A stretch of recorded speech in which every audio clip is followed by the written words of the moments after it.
ቀጠሯችንን አንድ ቀን ቀይረን ብዙ ሰዎች ሲጠብቀን ነበር የነበረው ሆኖም ግን ዛሬ ተገናኝተናልና እንኳን እናመጡ እንኳን እናጠበቀኝ አጣው መልካም እንግዲህ ዛሬ በርካታ ነገሮችን ወያያለን በያስባለሁ በርካታ ነገሮችን ገልጸን ስለነበር ሰው በብዛት ነበር ሲጠይቀን የነበረው ዛሬ በምንወያይባቸው ጉዳዮች በሀገሪቱ ወቅታዊ ጉዳዮች እናነሳለን እንዲሁም ብልጽግና ከተቋቋምኩ ወይ ደግሞ ስልጣን ከያዝኩ 7 ዓመቴ ነው ብሎ ያከበረ ነው የሚገኘው በኢሃዴግ ውስጥ ጀምሮ ያለውን ዘመን ቆጥሮ ነው 7 ዓመቴ ነው የሚለው በዚህ 7 ዓመት የለውጥ መንግስት ነኝ ብሎ በሚናገረው የብልጽግና ዘመናት ውስጥ ያሉትን በሰላምና ጸጥታ ጉዳዮች ላይ በኢኮኖሚ ማህበራዊና ሁሉን አቀፍ ጉዳዮች በሀገሪቱ ውስጥ እንዲሁም በዲፕሎማሲና የፖለቲካ ሁኔታን ቃኝተን በርካታ ነገሮችን እናነሳለን ይሄንን ለውጥ ለማምጣትም በርካታ ነገሮች ይደረጉ ነበር የነበሩት ይህ ለውጥ ለማምጣትም ምንድን ነበር ሲደረግበት የነበረው መንገድ የሚለው ነገር እናነሳለን ወደ ኋላ መለስ ብለን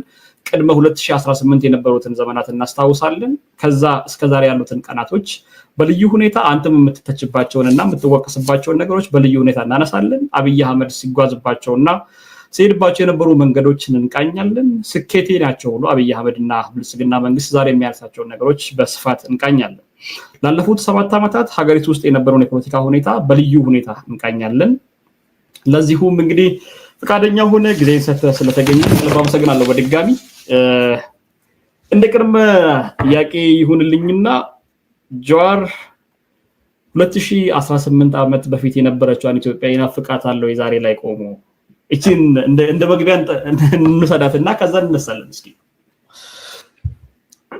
ነው አናፍቃትም እኔ ሁሌም ወደፊት ነው መሄድ ያለብን ብዬ ነው የማስበው የነበረው ስርዓት አስከፊ ነው ከዛ ወዲህ የነበረው ብዙ የተባባሱ ነገሮች ቢኖሩ ትላንት የህዝቦች ላይ ሲደርስ የነበረው መከራ ማሰቃየት የሚያስቆጭ እንጂ የሚያስናፍቅ ነገር የለውም ሆኖም ግን አሁን በህዝብ ውስጥ እንዲህ አይነት ስሜት በተወሰነ ደረጃ እንዳለ ረዳለው በተለይ ደግሞ የሰላም እጦት አንፃር የሰው ልጅ በኑሮ ውስጥ ህዝብ ነፃነት ይናፍቃል ነፃነትን ስለፈለገ መድሎ እንዲቀር ጭቆና እንዲቀር ስላሰበ ነው በኢህአዴግ ስርዓት ላይ አምጾ ለውጥ ያመጣው ነፃነትን ግን ከሰላም ጋር ነው አያይዞ ማግኘት የፈለገው የተመኘው ለውጥ ሲመጣ አንጻራዊ ሰላም ነበር በተወሰነ ደረጃ ስታቢሊቲ ኦርደር ነበር በዛ ላይ ዲሞክራሲና ነፃነት እንዲመጣለት ነው ህዝቡ የታገለው እኛም ያታገል ነው አሁን ነፃነቱ ቀርቶ የሰላም እጦቱ መምጣቱ ኦፍ ኮርስ ቢያንስ ሰላም ነበር የሚል አመለካከት ህዝብ ውስጥ እንዳለ ረዳለው በበኩሌ ግን ወደ ኋላ መሄድ አይገባምም አይቻልምም የሚያለው ያሉ ነገሮችን አሻሽሎ ሰላምንም ዲሞክራሲንም አጣምሮ የሚያስኬድ ስርዓት መገንባት ይሻላል የሚል ያለኝ መልካም እንግዲህ ይሄንን ነገር ያነሳውት አንተም ለነካካው እንዳሰብከው ህዝቡ ናፍቀን ያዘመን የሚልበት ወተን መንገባበት አይናፍቀንም ነበር ቢያንስ ወተን ለመግባት አንሰጋም ነበር ያሉት የመልካም አስተዳደር ችግሮች የኢኮኖሚ ተጠቃሚነትና እኩል ፍትሃዊ ሆኖ ባለው ኢኮኖሚ ሁኔታ ላይ የመሳተፉ ጉዳይ እንዳለ ሆኖ ቢያንስ ዛሬ ካለችው ኢትዮጵያ የ2018 ቅድመ ሁኔታ ሁለቱን አስቀምጠን አንድ ላይ ስናነጻጽራቸው ይናፍቀናል የሚሉ በርካታ ሰዎች ስላጋጠሙኝ ነው ይሄንን ያነሳውትና ቀጣይ ጥያቄ የሚሆነው እስኪ 2018 በፊት የነበረችዋን ኢትዮጵያና ትግል ስታስደርጉባት የነበረችዋን ኢትዮጵያ በተለይም ቄሮ ሲያደርገው የነበረውን ትግልና ያቺን የመጨረሻዎቹን በተለይ 2018 ከመግባቱ የመጨረሻዎቹን 16 17 2018 አጋማሽ ድረስ ያለውን የኢትዮጵያ ፖለቲካ ሁኔታ እንዴት ተመለከተዋል እንዴት ታስታውሰዋል ዛሬ ካለው ጋር ምናልባትም በታነጻጽረውና የነበረውን ተስፋና ሲደረግ የነበረውን ትግል ታይዞ ሲጓዝበት የነበረውን መንገድ በታነጻጽረው አጠር አድርገን ብናነሳው ያው እንግዲህ የዛ ዘመን በዛ ዘመን ውስጥ ያደገ ሰዎች ስለሆነ ዘመኑን ማቀዋለን በቅናይ ነበረ መጥላዊ ነበረ ሙስና የተንሰራፋበት ስርዓት ነበረ ትግሉም የተካሄደው እነዚህ ነገሮች ወጥቶ ታይነት እና ዲሞክራሲ ይሰፈሰፈ ህዝቡ ከፍተኛ ተስፋ ነበረው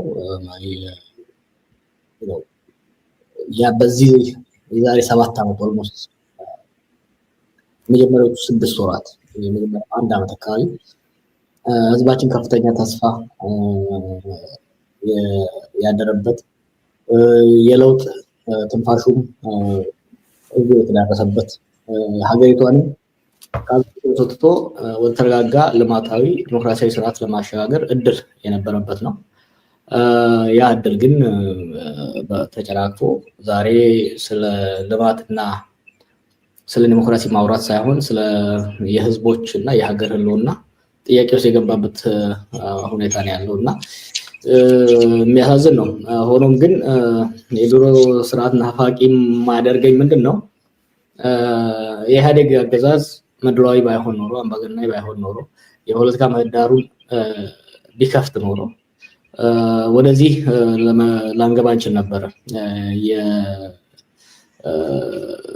ምህዳሩ መዘጋቱ መድሏዊነቱ ነው ኢቨንቹዋሊ ለእንዲህ አይነት ነገር ለመጋለጥ እድል ከፍቷል። የግድ ኢህአዴጎች የፈጠሩ አይደለም። ኦፍ ኮርስ ከነሱ ውስጥ የወጡ ሰዎች ናቸው ይሄን የፈጠሩት። ብልጽግና ይባል እንጂ እኮ ይሄም ኢህአዴግ 2.0 ነው። ፕሮፌሰር መራን እንደሚለው ኢፒአርዲኤፍ 2.0 የሁለተኛው ዙር ኢህአዴጋዊ አገዛዝ ነው የቀጠለው። በነገራችን ላይ የቀድሞ ስርዓትና የአሁኑ ስርዓት ለማለት ምናልባት ህወሓቶች ከውስጡ ከመውጣቱ በስተቀር አሁን ያለው ስርዓት ኦልሞስት ሴም ሰዎች ናቸው። ከወረዳ ጀምሮ እስከ ፌደራል ያሉት 95% በላይ የሚሆኑ ሰዎች የዛው ስርዓቱ ለ27 ዓመታት የቆዩት ናቸው። አሁንም ላለፉት 7 ዓመታት ቀጥለው ያሉት እናም ቀጣይነት ነው ያየነው። ነገሮች ተባብሰው ግን ሰዎቹ በዛ ነው የቀጠሉት። ጥሩ እንግዲህ አሁን ወደ 2018 ልውሰድህና 2018 ላይ ታቅዶ ታልሞ የተገባበት የሽግግር መንግስት የሚባልበት ወይ ደግሞ አሻግራቸዋለሁ ብሎ ጠቅላይ ሚኒስትሩ ጭምር ሲናገርበት የነበረ ኢህአዴግም ራሱን ቁጭ ብሎ ገምግሞ በስብሰናል እንደዚህ ሆነናል ብሎ አዲስ አመራር ወደፊት ያመጣበት ጠቅላይ ሚኒስትር ኃይለማርያም ደሳለኝ ከአቅሜ በላይ ነው ሀገሪቱን ለማስተዳደር ብለው ራሳቸውን እጅ ሰጥተው ሌላ አዲስ ጠቅላይ ሚኒስትር የተሾመበትን ሁኔታ ነው የምናስታውሰውና ምንድን ነበር በዛን ሰዓት ስጠብቅ የነበረው? ምንስ ያሳካችሁት ነገር አለ ወይ ደግሞ የተሳካ ነገር አለ? ከዛ ትግል ታቀዶ ሲከደባቸው ከነበሩ ነገሮች ምን የተሳኩ ነገሮች አሉ? ምንድን ነበርስ ምክንያቱ የዛን ጊዜ የመጣውን ለውጥ መሬት ለማስያዝ ያልተቻለበት ሁኔታ? በመጽሐፍ ውስጥ በዲቴል እንዳስቀመጥኩት እስከ ሰመር 2017 እስከ 2017 ክረምት ድረስ በእቅድ ነበር ይሄን ያለው ጥሩ እየሄደ ነበር ያለው። ከዛ በኋላ ሲደረጉ በኢህአዴግ ውስጥም እየመጡ ያሉ ፍትጊያዎች በህወሓት መካከል እየመጡ ያሉ ፍትጊያዎች መንገጫገጭን ፈጠሩ። ትልቁ ችግር የፈጠረው ግን ኦፒዲዮ አብይ ወደፊት ማምጣቱ የሽግግር አመራር ሊሆን የሚችል ተክለስብዕና ያለው ልምድ ያለው እውቀት ያለው ሀሳብ ያለው መሪ መሆን ነበረበት። በተለይ እንደ ኢትዮጵያ ውስብስብ በሆነበት ሀገር ውስጥ ሪጂም ቼንጅ የስርዓት ለውጥ ስር ነቀል ለውጥ ከማድረግ ይልቅ ጥገናዊ ለውጥ እንዲሆን ያለምንበት ምክንያት አንዱ ወደ ግጭት ያመራል። ከአገሪቱ ውስጥ ካለው ኮንትራዲክሽን ፍጥጫ አንፃር በኢህአዴግ ውስጥም ሆነ ከኢህአዴግ ውጭ ካለው ፍጥጫ አንፃር ወደ ባሰ ችግር እንገባለን ከሚል ግምት ነው ወደዛ ነው። ያንን አቻችሎ ኢህአዴጎችንም እርስ በርሳቸው አቻችሎ ኢህአዴግና ተቃዋሚ ህዝብና መንግስትን አቻችሎ ሊሄድ የሚያስችል አመራር ያስፈልግ ነበር። ያም እንደዛ አመራር እንዳልኩህ ስቴትመንትሺፕ ተክለስብዕና ያለው መሆን ነበረበት። ብቃት፣ ልምድ፣ ዝግጅት ያለው ሰው መሆን ነበረበት። ያ አልሆነም። ኦልሞስት ኦፖዚት በሆነ መልኩ ነው አብይ ወደፊት የመጣው። እሱ ከመጣ በኋላ መጽሐፉ እንዳስቀመጥኩት እኔ ቤዚካሊ አሜሪካ መጥቶ እንዳወራን አይኒ ወር እንትረቡ ያሰብነው ያለምነው የተረጋጋ ሽግግር ሊመጣ እንደማይችል ወዲያው ነው የተረዳሁት። ይሄንንም በወቅቱ በስርዓቱ አብረው ሲሰሩ ለነበሩ ሰዎች አሳወቁ። ያው ነገሮች በዛ መልኩ አልሄዱም። ከፈራሁት በብዙ እጥፍ ተፈጠረ ማለት ነው። ጥሩ እንግዲህ ዛሬ የምናነሳቸው ጉዳዮች ጀዋር በልዩ ሁኔታ ሰዎች አንተ ላይ የሚያነሷቸውን ቅሬታዎችንም በጎን እናነሳለን፣ ብልጽግናንም እንገመግማለን። ላለፉት 7 ዓመታት ሲደረግ የነበሩ ነገሮች እስኪ መጀመሪያ አንተ ላይ የሚነሱ ሀሳቦችን እናንሳ።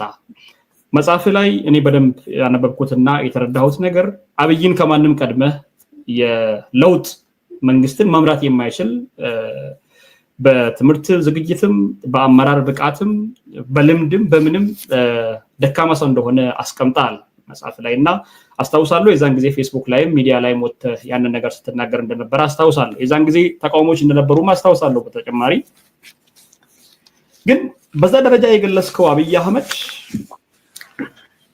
ሉጋም ሰጥተኸዋል ወይ ደግሞ ይሄ በአማርኛው የማርያም መንገድ የሚባለውን ነገር ሰጥተኸዋል እንዲሄድ ያንን ለማድረግህም ትግሉ በድል ተጠናቋል ብለህ መናገርህ ለአብይ ፍሪ የፈለገውን ያህል እንዲሄድ አድርገዋል። በዛ ምክንያት ቄሮም ተበትኗል። መቃወም የሚችለው ኃይልም በቃ የፈለግነው ነገር ተሳክቷል ብሎ ወደ ቤት እንዲመለስ ሆኗል ብሎ የሚተቹ ሰዎች አሉ። ምን ትላለህ እዚህ ላይ? ለትችቱ ፌር ነው አይደለም የሚለው እንግዲህ ለአንተ አይነት ጋዜጠኞች መተው ነው። አብይ አይሆንም ስል ኦልሞስት ብቻዬን ነው የቆምኩት። ከፍተኛ ተቃውሞ ነው። እኔ ስቃወም ከፍተኛ ተቃውሞ ነው የደረሰብኝ።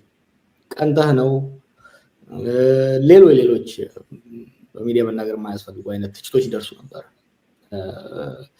ሰውም ከ4 ዓመት ትግል በኋላ የመሰላቸት ሂደት ነበረበት። ከራሴ ቤተሰብ ሳይቀር በቃ ነው ተው የሚል ነበር። ከኦሮሞ ውስጥ ኦሮሞ ወደ ስልጣን እስከወጣ ድረስ፣ ሌላው ህዝብ ደግሞ ወያኔ እስከወረደ ድረስ፣ ሌላው ደግሞ አይ ጀዋር የሚቃወመው ይሄ ሰውዬ ኢትዮጵያዊነት ስለሚያቀነቅን ነው። የተለያየ አይነት ተቃውሞ ሲደርስብኝ ነበረ እና ሀብታሙ ሆቴል ድሩስ ስታሰዳሁት ይማይሰል ፎር ፈርስት ታይም ምናልባት እኔ እየተናገርኩ ያለው ነገር ስላልታያቸው ነው ወይስ ሜቢ አም ሮንግ የሚል ትሩዝ ገባው። ሰዎች ከኢትዮጵያ ተነስተው እስከ አሜሪካ ድረስ መጥተው አሜሪካ አካባቢ ያሉ ሽማግሌዎች አሁን የፖለቲካ አመራሮች ጭምር ቤዚካሊ ያስቀምጡኝ አልቻሉ። ሶ አይ ሴድ ኦኬ ምንድነው ያለው አማራጭ? ሜቢ አም ሮንግ ኦኬ ሌትስ ትራይ ወደሚለው ነው የገባሁት። ከዛ በኋላ ዝም ስል ደግሞ ለምን ዝም ስላለህ ደግፍ፣ ይሄን ሽግግር ተረባረቡና ከዳዳ ደርሱት ደግፈው እርዳው የሚል ጫና መጣ። አይ ሴድ ኦኬ ሌት ሚ ትራይ ክሪቲካል ሰፖርት በሂሳዊ ድጋፍ በማድረግ ልሞክር የሚል ወሰንኩ። ወደ ሀገር ቤት ገባሁ። መጀመሪያው 1 ዓመት የዛ ላይ ስሞክር ነበር ነው የመጽሐፉ መጨረሻ ላይ እንዳስቀመጥኩት ወደኋላ መለስ ብዬ ሳይ was there really anything we could have done ምን ማድረግ ይቻል ነበረ? ኦኬ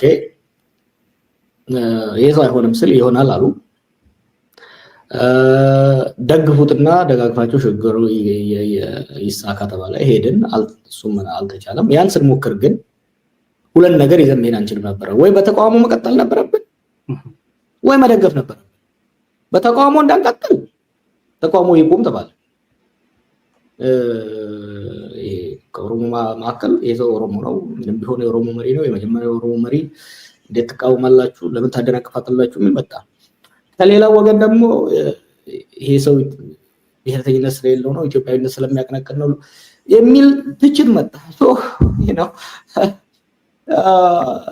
then we the rest is history